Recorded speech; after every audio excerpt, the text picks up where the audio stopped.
महाभारत केवल अस्त्रों और युद्धों का ग्रंथ नहीं है, बल्कि ये उन मौनों की कथा भी है जिन्होंने इतिहास की दिशा बदल दी। इस महाकाव्य में एक ऐसा सत्य था जिसे जानने वाले बहुत थे, पर स्वीकार करने का साहस किसी में नहीं था। वो सत्य था कर्ण का जन्म।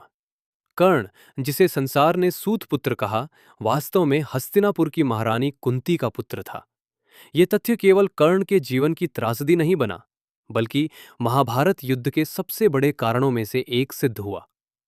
अभी चैनल को सब्सक्राइब करें और वीडियो को लाइक करना ना भूलें, ताकि ऐसी और कहानियां आप तक लगातार पहुंचती रहें। अब चलिए शुरू करते हैं आज की कहानी। कुंती अपने युवावस्था के समय एक दिव्य मंत्र के प्रभाव से सूर्यदेव को प्रसन्न कर बैठी थी। सूर्यदेव ने वरदान स्वरूप उन्हें एक तेजस्वी पुत्र प्रदान किया, जो जन्म से ही दिव्य कवच और कुंडलों से युक्त था। किंतु अविवाहित अवस्था में पुत्र प्राप्त होने का भय कुंती को समाज और राज परिवार की दृष्टि में अपराध जैसा प्रतीत हुआ।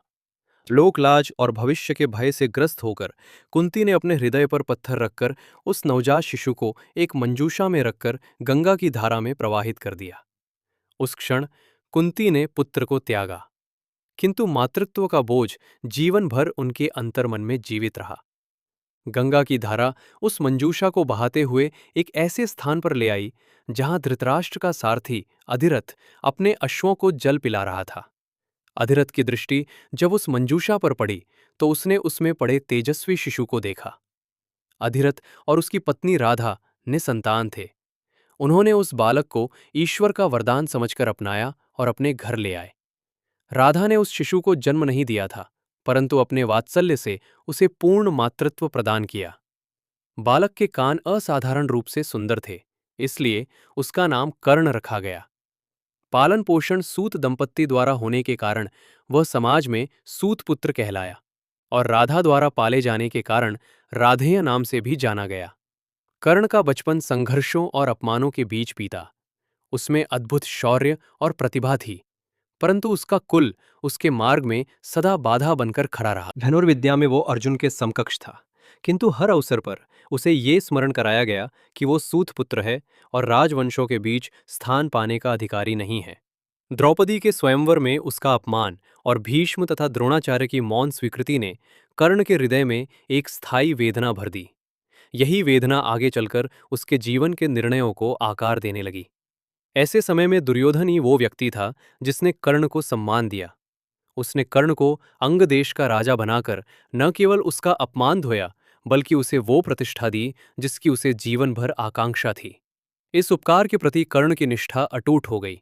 कर्ण जानता था कि दुर्योधन अधर्म के मार्ग पर है, फिर भी वो उसका साथ छोड़ने को तैयार नहीं हुआ, क्योंकि उसके लिए मित्रता और कृतज्ञता धर्म से भी ऊपर थी। महाभारत की इस गाथा का सबसे पीड़ादायक पक्ष ये है कि कर्ण के जन्म का सत्य अज्ञात नहीं था।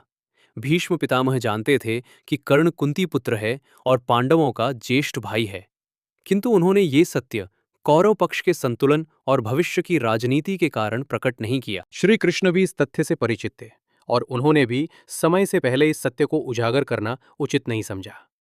स्वयं कुंती, जो राजमहल में वर्षों तक रहीं, अपने पुत्र को पहचानते हुए भी मौन रहीं। इस प्रकार तीन ऐसे व्यक्ति थे जिन्हें यह सत्य ज्ञात था, फिर भी उन्होंने चुप्पी को अपना धर्म बना लिया। जब कौरवों और पांडवों के बीच युद्ध अवश्यंभावी हो गया और श्री कृष्ण शांति प्रस्ताव लेकर हस्तिनापुर आए, तब दुर्योधन द्वारा प्रस्ताव ठुकरा दिए जाने के बाद उन्हें यह स्पष्ट हो गया कि अब महाभारत टाली नहीं जा सकती। उसी समय श्री कृष्ण ने विदुर के निवास पर कर्ण को एकांत में बुलाकर उसके जन्म का सत्य प्रकट किया। ये सुनकर कर्ण का हृदय विदीर्ण हो गया। जिस मां को वो जीवन भर खोजता रहा, वो उसके सामने थी, और जिनसे वो युद्ध करने जा रहा था, वे उसके अपने भाई थे।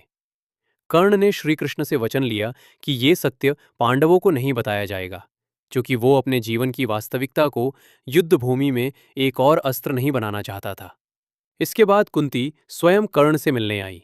मां और पुत्र का ये मिलन अत्यंत करुण था। अगर इस कहानी ने आपको सोचने पर मजबूर किया है, अगर कर्ण का जीवन आपके मन में कोई सवाल छोड़ गया है, तो इस वीडियो को शेयर जरूर कीजिए, ताकि ये कहानी उन लोगों तक भी पहुंचे जो इतिहास को केवल युद्ध नहीं, भावनाओं की दृष्टि से भी समझना चाहते हैं। अगर आप ऐसी ही गहरी, सच्ची और कम सुनी गई कहानियों से जुड़े रहना चाहते हैं, तो चैनल को सब्सक्राइब करें और घंटी के निशान को दबाना ना भूलें, ताकि आने वाली हर कहानी सबसे पहले आप तक पहुंचे। हम मिलेंगे अगली कहानी के साथ, एक नए सच, एक नए सवाल और इतिहास के एक और अनकहे अध्याय के साथ। धन्यवाद।